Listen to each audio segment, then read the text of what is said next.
Hello and welcome. In this class, we are going to discuss about sectoral rotations. So the idea about sectoral rotation is we want to reduce risk while investing in equity.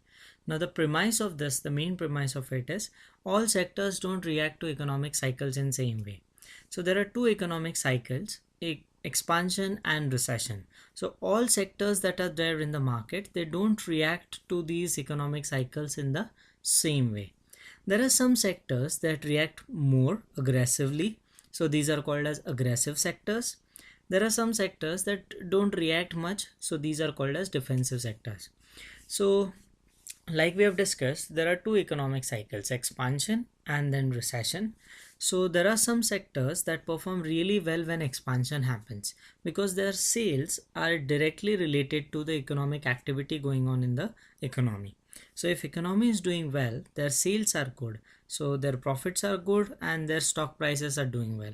If economy is not doing well, if economy is into recession, their sales fall a lot and their stock prices also tend to do that. Okay. Defensive sectors are sectors that are not much related to the economic activity. So they are counter-cyclical or cyclical. So examples of aggressive sectors lead the market. So when expansion happens, their stock prices react a lot, so they increase a lot, and their stock prices fall a lot also in recession. So examples of examples of aggressive sector can be automobile, information technology and tech industry, banking, defense, construction, infra, and luxury goods. Defensive sectors are sectors that don't react much to the economy. Examples of that can be utilities, all the necessities that we have, low cost consumer goods, as well as pharma and healthcare sector.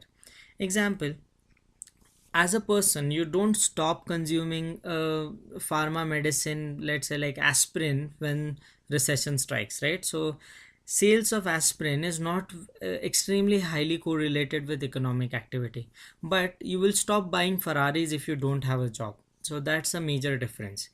So since their sales is not impacted much by the economic activity, these are called as defensive sectors.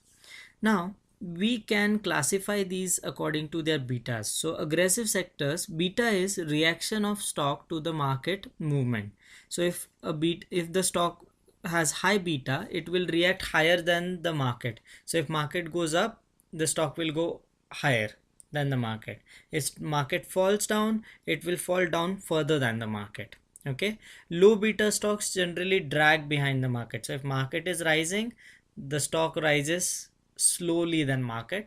Market is falling, stock falls slowly than the market. So beta is an indicator of how stocks move with the market.